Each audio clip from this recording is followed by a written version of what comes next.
Expressionismo abstrato. A gente já falou desse assunto aqui no Artkin. A gente viu como era o cenário nos Estados Unidos antes e depois da Segunda Guerra Mundial e como isso influenciou na arte daquele período, ali nos anos 40. Nesse episódio, que é a segunda parte sobre expressionismo abstrato, a gente vai conhecer 3 figuras que fizeram esse movimento virar a página na história da arte: Peggy Guggenheim, Jackson Pollock e Clement Greenberg.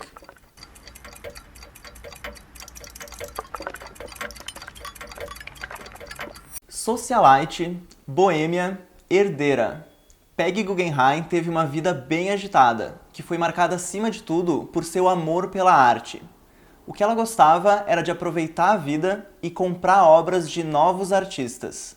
Quando tinha 22 anos, ela trocou a alta sociedade de Nova York pelo centro boêmio de Paris. Lá ela conheceu de perto todas as vanguardas francesas, inclusive o artista Marcel Duchamp. Eles ficaram muito amigos e Duchamp ajudava a Peggy com indicações de obras interessantes para ela comprar. Comprar uma pintura por dia, era esse o objetivo de Peggy. Então dá para imaginar que ela construiu uma belíssima coleção de arte da melhor qualidade. E depois dessa temporada em Paris, Peggy voltou para Nova York com tudo isso nas costas. Isso era 1941. Ela se reinstalou na vida de Manhattan e abriu uma galeria especializada em arte contemporânea, que ela chamou de Art of this Century, a arte desse século. Aqueles artistas que tinham emigrado da Europa usavam a galeria de Peggy como um ponto de encontro, um lugar para socializar e para conhecer uma nova geração de artistas que estava prestes a explodir. A obra dos expressionistas abstratos foi muito promovida pela galeria de Peggy, e foi lá que aconteceu a primeira exposição daquele que se tornaria o principal ícone desse movimento, Jackson Pollock. O Pollock estava bastante sintonizado com os novos pensamentos do Jung e do Freud que estavam em voga ali nos anos 40. Ele fazia terapia para tentar escapar do alcoolismo e se consultava com um psiquiatra que seguia a linha da psicoterapia junguiana. O Pollock acreditava que a contemplação dos seus quadros levava a reflexões profundas sobre o mundo. Ele aconselhava que o observador olhasse passivamente para a obra até atingir as questões do inconsciente. É uma arte sem rascunhos, ao contrário daquela concepção tradicional de pintura.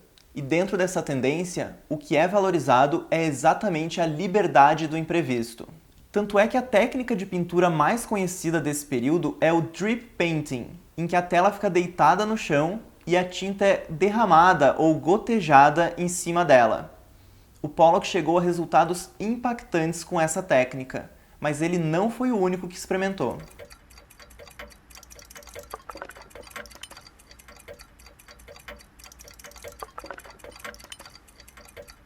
Era uma pintura rápida. Isso permitia que Pollock produzisse em série várias telas no mesmo dia.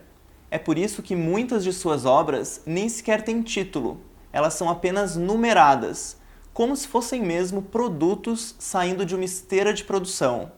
Tudo a ver com aquela sociedade direcionada para a produção industrial em massa. Na exposição que Peggy Guggenheim organizou com as obras de Pollock em 43, o diretor do MoMA, Alfred Barr, estava lá e se encantou com a obra The She-Wolf. Ele adquiriu a tela por $650, um trocado se a gente comparar com os preços que Pollock atinge hoje em dia, na casa dos 140 milhões.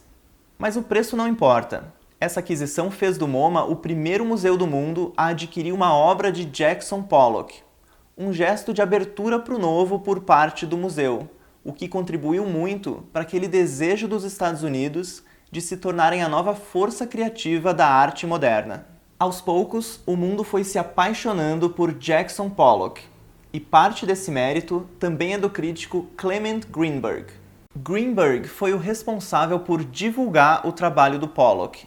Ele era o maior crítico de arte da época e dedicou boa parte da sua vida para explicar para as pessoas por que aquela pintura era muito mais do que um borrão de tinta.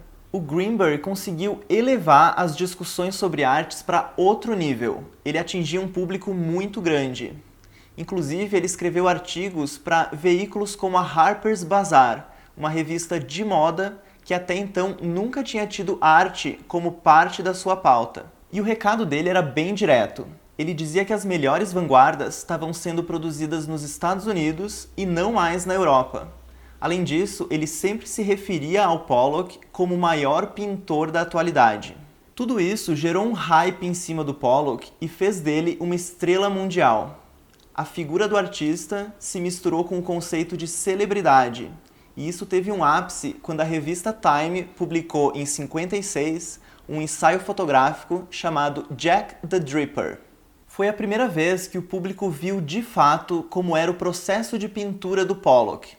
As pessoas ficaram fascinadas e começaram a reavaliar aquela arte como algo mais do que borrifos numa tela. E assim, o expressionismo abstrato foi legitimado como um período fundamental na história da arte. Além do Pollock, vários outros artistas seguiram esse movimento. No próximo vídeo, a gente vai conhecer alguns deles e entender como o expressionismo abstrato se subdividiu em diferentes estilos. É isso, eu fico por aqui. Assine o canal, deixe um comentário, mande perguntas. Até a próxima!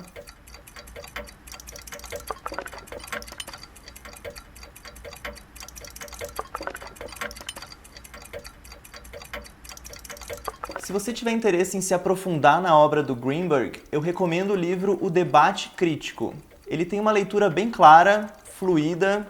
Eu gosto porque é uma crítica de arte muito amigável em termos de linguagem.